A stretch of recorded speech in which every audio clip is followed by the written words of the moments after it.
Hello अंकित जी, कैसे हो आप? जी बढ़िया पवन जी, आप बताइए। पहले तो थैंक यू सो मच हमारे पॉडकास्ट में आने के लिए।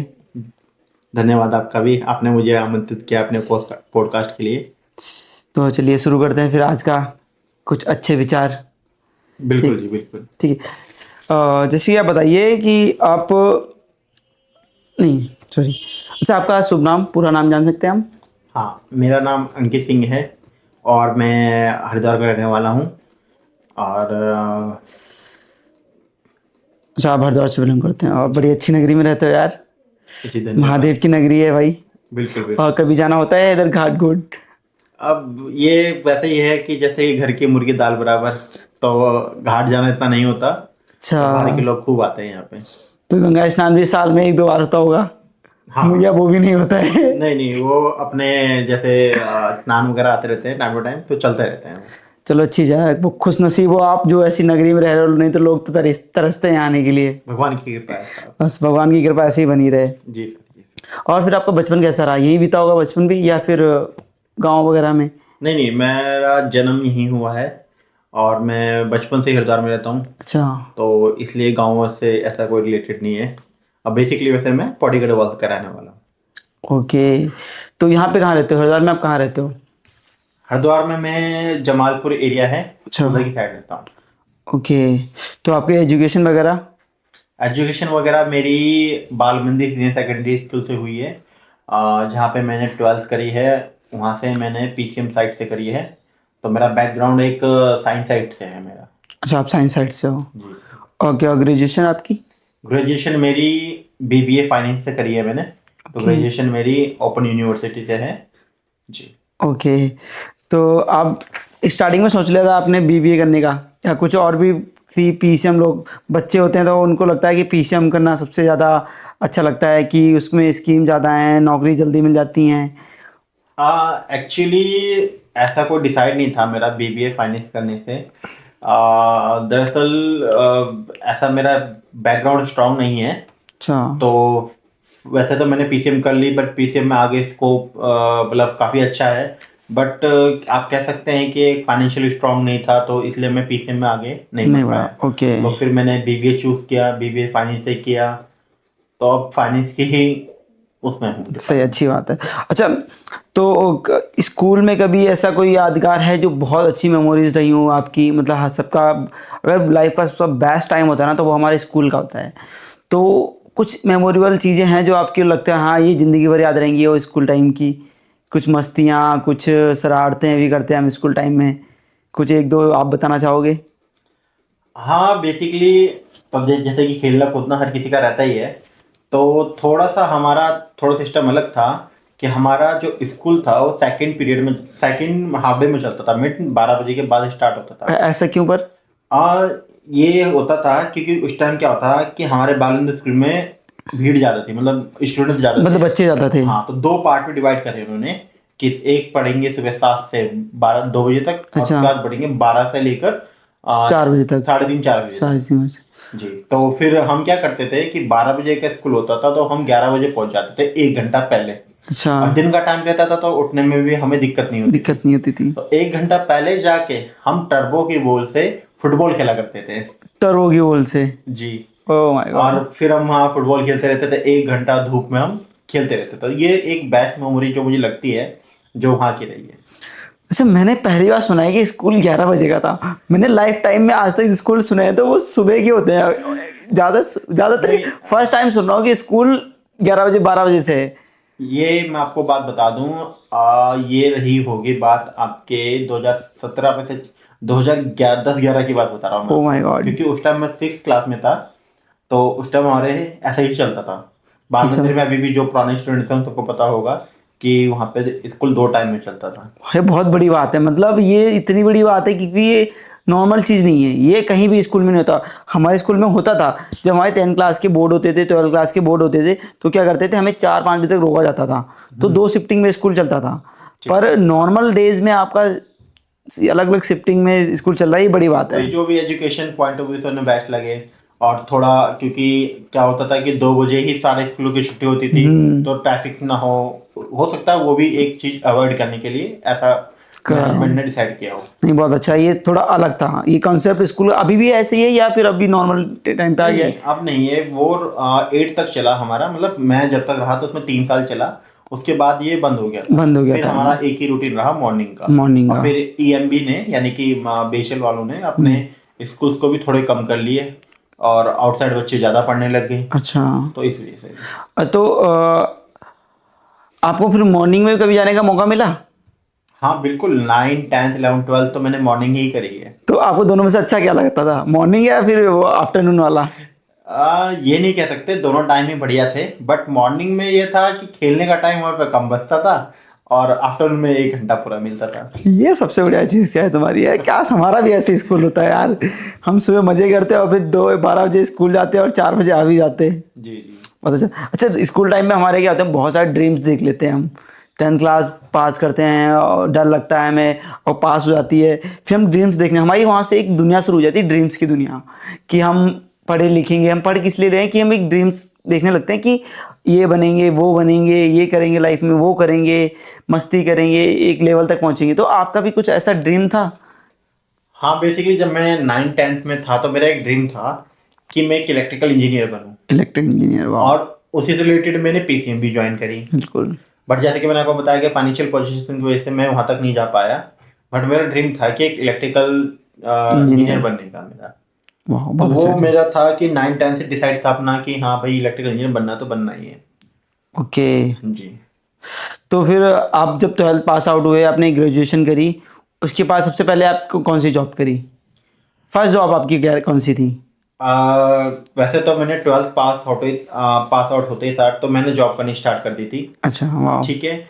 और मैंने 2 साल तक मतलब फर्स्ट जब मेरा ईयर रहा 12th के बाद, तो मैंने एक स्टोन क्रेशर पर काम किया जहाँ पे मेरी नाइट शिफ्ट रहती थी। नाइट? हाँ जी। तो मैं फर्स्ट जॉब ही नाइट शिफ्ट में?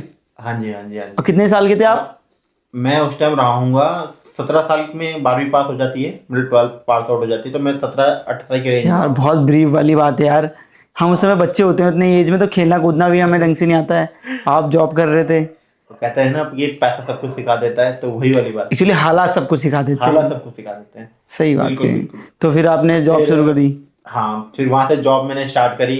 वहाँ से 1 साल मैंने पॉलिटेक्निक के पेपर दिए, रैंक भी अच्छी आई, बट थोड़ा कॉलेज दूर मिलने की वजह से मेरे को मतलब मैं नहीं गया। फिर अगले साल दिए, फिर रैंक ज़्यादा आ गई। फिर फिर कॉलेज और भी दूर होने लग गए।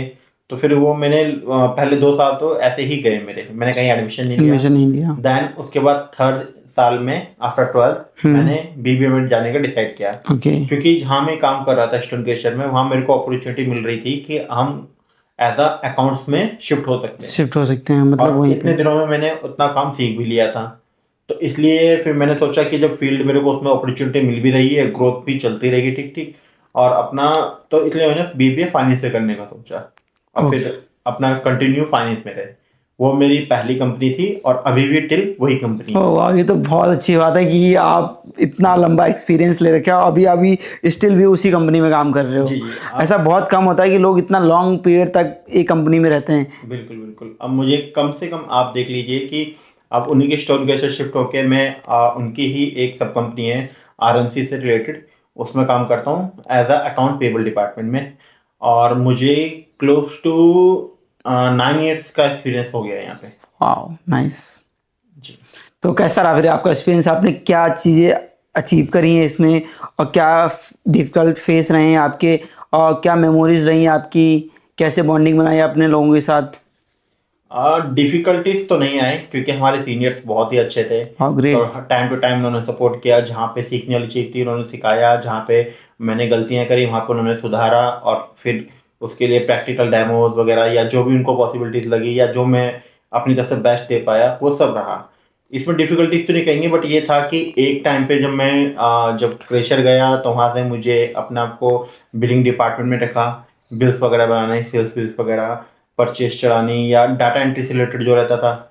फिर मैं जब अकाउंट में शिफ्ट हुआ तब मेरे ऑडिट्स के काम होने लग गए। जब जीएसटी नया नया आया था, फिर जीएसटी सीखा, फिर जीएसटी कैसे वर्क करता है, क्या होता है क्या नहीं होता, पूरी डिटेल नॉलेज ली। फिर अकाउंट में प्रॉपर उनको करना। तो ये सब चीज़ें मैंने टाइम टू टाइम अपने आप को अपडेट करता रहा और ऐसे ही आगे बढ़ता रहा। ओके, तो आपके करियर में सबसे बड़ा चैलेंजिंग क्या है? कभी लगा कोई चैलेंजेस काम वाला आया हो कि हाँ, ये मेरे लिए थोड़ा मुश्किल है पर मैं करूँगा इसको? कोई ऐसा फेस आया आपकी लाइफ में? नहीं, इसे 9 साल में कुछ? 9 साल में चैलेंजिंग तो बहुत आए हैं, बट मेरे को चैलेंजिंग जो लगता है सबसे ज़्यादा, डेली अपने आप को कुछ नया सिखाना, ये मेरे को बहुत चैलेंजिंग लगता है। क्योंकि काम कर रहे हैं तो कुछ ना कुछ चैलेंज तो आते ही रहेंगे, बट अपना आप को अपडेट रखना ये आजकल के डेली रूटीन में बहुत ही ज़्यादा मुश्किल काम है। क्योंकि डेली आप कुछ ना कुछ नया नहीं सीख पाते हो। आप अपने कंफर्ट जोन में चले जाते हो, जिसकी वजह से आप नहीं सीख पाते हो। आपको एक मतलब कि आपको ऐसा लगने लग जाता है कि यार मैंने काफ़ी सीख लिया। तो वो चीज़ मेरे को चैलेंजिंग लगता है कि मैं इस चीज़ से बाहर निकल जाऊँ और अपना डेली अपने आप को लाइव अपडेट रखूँ चीज़ों से रिलेटेड, या टेक्नोलॉजी से रिलेटेड, या एनवायरनमेंट से रिलेटेड, किसी भी चीज़ में फील्ड में। मतलब आपका मानना है कि हमें एक जगह नहीं रुकना है, जैसे कि लोग जॉब पा लेते हैं और फिर वहीं रुक जाते हैं कि मुझे बस 9 टू 5 यही जॉब करनी है और मेरा इसके अलावा कोई दूसरा काम नहीं है। पर आपका माइंडसेट है कि मुझे हर रोज़ जो नई स्किल्स आ रही हैं उनको भी सीखना है अपनी जॉब के साथ-साथ। तो वो आपके लिए चैलेंजिंग कहना चाह रहे हो आप? जी, जी, बिल्कुल। मैं इसी को चैलेंजिंग मानता हूँ, क्योंकि जो मैं डेली अपने रूटीन वर्क निपटा रहा हूँ, तो वो कर ही रहा हूँ मैं। उसमें क्या नया है? वो तो मेरी जगह कोई और एम्प्लॉय भी करके चला जाएगा। बिल्कुल, तो बिल्कुल, मेरे बिल्कुल। में उसमें क्या डिफरेंस रहेगा? सही और बात क्योंकि है। ग्रोथ प्रोस्पेक्टिव देखेंगे आप, तो उसके लिए आपको, आप यहाँ ले लीजिए, आप कहीं भी ले लीजिए, आपको अपग्रेड होना ही पड़ेगा। तो बहुत बढ़िया, इस वजह से ग्रोथ के लिए या किसी भी चीज़ के लिए आपको अपडेट तो रहना पड़ेगा, इसके लिए आपको मेहनत करनी बढ़िया। पड़ेगी। मेरे हिसाब से ये चीज़ सबको करनी चाहिए। इससे क्या होता है हम वक्त के साथ चीज़ें बदल रही हैं, टेक्नोलॉजीज आ रही हैं नई नई, एआई वाला ज़माना आ रहा है। बिल्कुल। तो अगर हम ऐसे नहीं बदलेंगे, हम वहीं पे वहीं रुके रहेंगे, तो हम बहुत पीछे रह जाएंगे दुनिया से। दुनिया हमसे बहुत आगे निकल जाएगी। तो ये चीज़ तो आपने बहुत अच्छी मेंटेन करी हुई है। आप लोगों को भी सलाह दीजिए, ये चीज़ मेंटेन करके रखिए। कुछ नई आइडियाज़ आते हैं तो उन पे काम करिए। तो ये बेस्ट चीज़ है मुझे लगता है, अभी तक की मैंने जहाँ तक सुना है, वो देखा है। तो इस कंपनी में आपका मेन रोल क्या है? अभी करंटली जो आप जॉब जॉब कर रहे हो उसका मेन रोल क्या है आपका? अभी बेसिकली मेरा इसमें जो मेन रूल रहता है, सबसे पहला तो मेरा रहता है अपनी कंप्लाइंसिस वाले डिपार्टमेंट से रिलेटेड रहता है मेरा, जीएसटी का रहता है। और मतलब कंप्लाइंसिस में जीएसटी के लिए, टीडीएस के लिए, इनकम टैक्स की डिपॉजिट करना। एंड देन इसके बाद मेरी जो परचेजिंग पार्टीज होती है उनकी पेमेंट्स को मैनेज करना। ये मेरे मेन टारगेट्स रहते हैं और यही मेरा डेली रूटीन वर्क भी रहता है। और बाकी तो रिपोर्टिंग्स वगैरह, फाइनेंशियल रिपोर्टिंग वगैरह अपने सीनियर्स को करना, वो अपना मंथली वीकली बेसिस पे रहते हैं। ओके। तो आप इस जॉब से खुश हो? फिलहाल तो अभी बिल्कुल खुश है। तो कभी इन फ्यूचर में अपग्रेड करने का सोचा आपने कि कहीं कहीं अपग्रेड करेंगे इस जॉब में, इससे बड़ी जॉब अपॉर्चुनिटी मिलेगी तो मैं लूँगा? कैसा ऐसा बिल्कुल, कुछ आइडिया? अगर इससे बढ़िया अपॉर्चुनिटी कहीं मिलती है हम्म। तो मैं ज़रूर उसको एक्सेप्ट करना चाहूँगा। अदरवाइज मैं अपने इसी फील्ड में आगे बढ़ने की कोशिश तो मैं ज़रूर करता रहूँगा। और चाहे वो मैं अपनी कंपनी के साथ को लेके चलूँ या मैं किसी अदर कंपनी में हूँ, तो मेरा टारगेट यही रहता है कि मैं अपने आप को अप टू डेट अपग्रेड करता रहूँ टाइम टू टाइम, बढ़िया। विद एआई या टेक्निकल चीज़। क्योंकि एआई का ज़माना चल रहा है। बिल्कुल, बिल्कुल। तो इस कंपनी में आपका प्राउड मोमेंट क्या है? आप शेयर करना चाहोगे कि हाँ, इस कंपनी में मेरा प्राउड मोमेंट है, मैंने कुछ करा है? प्राउड मूवमेंट तो नहीं कहूँगा मैं, ऐसा अभी तक तो ऐसी अपॉर्चुनिटी मिली नहीं है। बट हाँ, ये है कि जो भी हमें टास्क दिए जाते हैं और हम एज अ टीम उसको कंट्रोल करते हैं या मैनेज करते हैं, तो उन सब चीज़ों में मैक्सिमम टाइम 70% से 80% हम उसमें सक्सेस रहते हैं। कि हम उससे बिल्कुल, क्योंकि कुछ ना कुछ कमियां रह जाती हैं, क्योंकि अकाउंटिंग है, अकाउंटिंग में गलतियां भी होती हैं और चीज़ें ठीक भी होती हैं। बिल्कुल, बिल्कुल। तो कुछ गलत होता है तो ठीक तो हम करते ही करते हैं। तो इससे रिलेटेड मतलब मैं 100% तो नहीं कहूँगा, पर 70-80% रहता है कि हम अपने काम को जो भी हमें टारगेट मैनेजमेंट द्वारा दिए जाते हैं वो अचीव कर लेते हैं। तो इस जॉब में चैलेंजेस भी आते होंगे आपके पास नए-नए? क्योंकि आपका जो कंस्ट्रक्शन बेस्ड वाला काम है, अकाउंटेंट वाला काम है, इसमें कुछ गलतियाँ भी होती हैं, चैलेंजेस फेस हुआ, तो आप इन चैलेंजेस को कैसे हैंडल करते हो? बेसिकली इसका एक हमारे पास एक ट्रेनिंग हुई थी, ग्रेट अकाउंटेंट। तो उसमें हमें सिखाया गया था कि आपको कोई भी चैलेंज आए तो आपको उसको फेस करने के लिए आपको कुछ पॉइंट्स की नॉलेज होनी चाहिए। जैसे आप कह सकते हैं कि आपके पास सपोज मान लीजिए अभी कोई बिल एरर हुआ है, हुँ। आपके पास तुरंत, और आपको गाड़ी भेजनी है या कुछ भी करना है आपको, तो जब वो बिलिंग एरर हो गया है तो आप उसे कैसे टैकल करोगे? तो उसका एक तरीका है, एक पैटर्न है। पहले उस चीज़ को एक्नॉलेज करो, फिर जो उसने वो गलती करी वो आपको क्या कह रहा है, यानी लिसन अच्छे से करो कि क्या वो गलती है और क्या वो कहना चाह रहा है, ठीक है। फिर उसे वैलिडेट करो, देन उस पे आप अपना वो दो, क्या एक्शन दो, एक्शन दो। और फिर उसे किसी से कंसल्ट करो। तो ये बिल्कुल कुछ 4-5 पैरामीटर होते हैं। अगर आप किसी चीज को अच्छे से सुन लेते हैं, समझ लेते हैं, उसको अच्छे से बाइफिकेट कर लेते हैं, मतलब उसका पूरा निष्कर्ष निकाल निश्चय लेते निकाल हैं, देते हैं, देन उसके बाद एक्शन लेते हैं, तो आपको भी आप यही कहेंगे कि अब मैं इसे ठीक कर सकता कर हूँ, सकता हूँ, मतलब और एक विल ट्रिगर, कॉन्फिडेंस आ जाता है एक एक तरीके से। कॉन्फिडेंस आ जाता है। और अगर आपने किसी से सुन के ही बिना कोई जाने पहचाने आपने कोई वो काम कर दिया, तो फिर क्या होगा? गलत होने के चांस भी रहते हैं और कॉन्फिडेंस भी चला जाता बिल्कुल है। बिल्कुल बिल्कुल।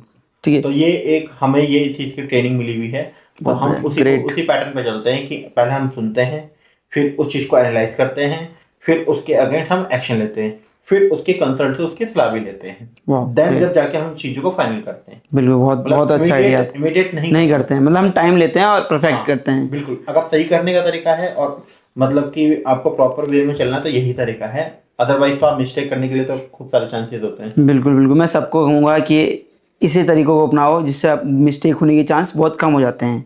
तो ठीक है, हमारी लाइफ में ना इंस्पायरिंग, हम लोगों से भी इंस्पायर होते हैं। तो आपकी लाइफ में भी कोई ऐसा रहा है जिससे आप इंस्पायर हुए हो? हाँ, जैसे कि मैंने आपको बताया कि मैं अपने 12th के बाद यहीं पे ज्वाइन हो गया था। इंस्पायर करने वाले मेरे टाइम टू टाइम बदलते रहे। अच्छा। जैसे कि मेरे सीनियर्स हैं, अकाउंटेंट्स हैं, मेरे 3 सीनियर अकाउंटेंट्स रहे हैं, तो उनके साथ काम करा मैंने। तो उनके साथ का एक्सपीरियंस एक मेरा बहुत बढ़िया रहा, उन्होंने पूरा वर्क समझाया, ठीक। देन उसके बाद अब मैं क्योंकि अकाउंट पेबल पे हूँ, तो अब मैं अपने उनसे क्या नाम है, हम एमडी के साथ डिस्कस करते हैं, तो उनके साथ का एक्सपीरियंस अलग रहा। तो वाह, दोनों के साथ अलग रहा, और टाइम टू टाइम मेरे जो आप कह सकते हैं मोटिवेशनल या इंस्पायरेशन वाली चीज़ें हैं, वो टाइम टू टाइम बदलते रहे। बदलती रही हैं। जी। बढ़िया। अंकित जी, आपकी एज क्या है? मेरी एज अब 28 है, क्योंकि मेरा 28। मार्च में बर्थडे है, 6 मार्च 1998 से तो लगेगा। मतलब आपने एक एज फेस कंप्लीट कर लिया है। तो ऑलमोस्ट। और आपकी फ्यूचर प्लानिंग क्या है अभी? हाँ, अभी फ्यूचर प्लानिंग ये है कि अभी मुझे अपना घर पे वर्किंग करनी है, थोड़ा कंस्ट्रक्शन होने हैं, अच्छा। एंड देन आपको बताइए जैसे कि हर एक ही फेज में शादी भी जरूरी होती है। बिल्कुल बिल्कुल बिल्कुल। शादी है, फिर बच्चे भी होंगे, और देन एक अपने लिए एक ड्रीम कार तो लेनी ही लेनी ओह है। वाह, ड्रीम कार, कौन सी ड्रीम कार पसंद है आपको, मतलब किस टाइप की? हाँ, बेसिकली स्पोर्ट? मुझे वरना कार बहुत बड़ी लगती है। वरना, वरना होंडा होंडा की। City Verna. जी जी। Okay okay. तो मेरी कोशिश यही रहेगी वो रहे, नहीं तो अपनी एक 4 पहियों की कार तो जरूर होनी चाहिए। बिल्कुल बिल्कुल, बहुत सी होनी चाहिए। अच्छा, आपकी फैमिली के बारे में बताओ, कुछ कौन कौन है फैमिली में? फैमिली में मैं हूँ, मेरी माता जी हैं, मेरे बीच के भाई भी हैं, उनसे बड़े भाई भी हैं, और मेरी एक भाभी भी हैं, बाकी एक दो छोटे छोटे प्यारे प्यारे बच्चे भी हैं। अरे वाह, उन बच्चों का नाम बताना चाहेंगे? हाँ, एक का नाम शिवन्या है, और दूसरे का नाम शानवी है।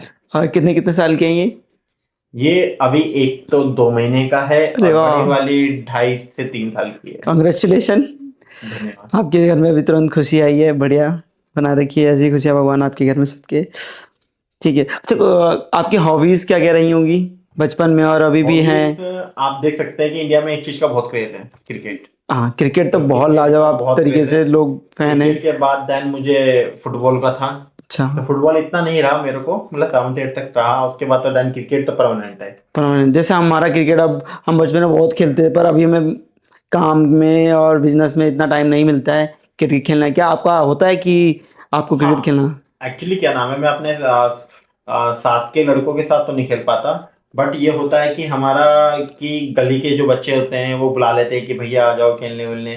संडे संडे उनका पैटर्न रहता है, तो हम चले जाते हैं। वाह, ये अच्छा है, आपने मतलब स्कूल टाइम की मेमोरीज फिर से रिमेम्बर हो जाती हैं उनके साथ खेल हाँ के। ये ऐसा बिल्कुल सबको करना चाहिए। देखो, अब हम बच्चों के साथ अब बच्चे बन के रहे ना, तो वो खुशी अलग ही खुशी होती है। तो ये काम आप सबको करना चाहिए। हम भी आज से सोचेंगे कि हम भी ऐसा ग्रुप बनाएं बिल्कुल, सभी कि को टाइम संडे निकालना संडे चाहिए टाइम खेलने के निकाल लिए। के कुछ गेम्स ऐसे खेलें जो हम बचपन में खेलते थे। आपके बचपन में कौन कौन से गेम खेले हैं? बचपन में तो अगर आप मिडिल क्लास में हैं, बिल्कुल अगर थोड़ा सा गांव टाइप से हैं, तो आपने कंचे जरूर खेले होंगे। बिल्कुल। या आप एक बॉल हिट करने वाला होता था कि पिट्ठू पत्थर, पिट्ठू क्या बोलते हैं पिट्ठू जिसे, बोलते हैं, पिट्ठू पिट्ठू बोलते बोलते हैं, हैं। हाँ जिसे। वो पिट्ठू खेले हैं। और बाकी तो क्रिकेट तो है ही अपना परमानेंट गेम। बिल्कुल, ये सब मैंने बहुत खेले बचपन में। रात को लाइट चली गई तो लुका छुपी खेल ली, अरे ये तो सबका फेवरेट होता था। बर्फ पानी खेल लिए, बहुत सारी चीजें हैं। बहुत सही, बहुत अच्छा। तो थैंक यू सो मच, आप इतना अच्छा वक्त दिया आपने हमें, इतना कीमती वक्त निकाल के लाए हमारे लिए, और इतनी सारी चीज़ें आपने लोगों तक पहुंचाई कि लोगों के लिए इम्पोर्टेंट क्या है, कैसा हमें अपने जीवन को चर्या को चलाना चाहिए, इम्पोर्टेंट्स क्या हैं, उसके लिए आपका धन्यवाद। धन्यवाद। Thank you.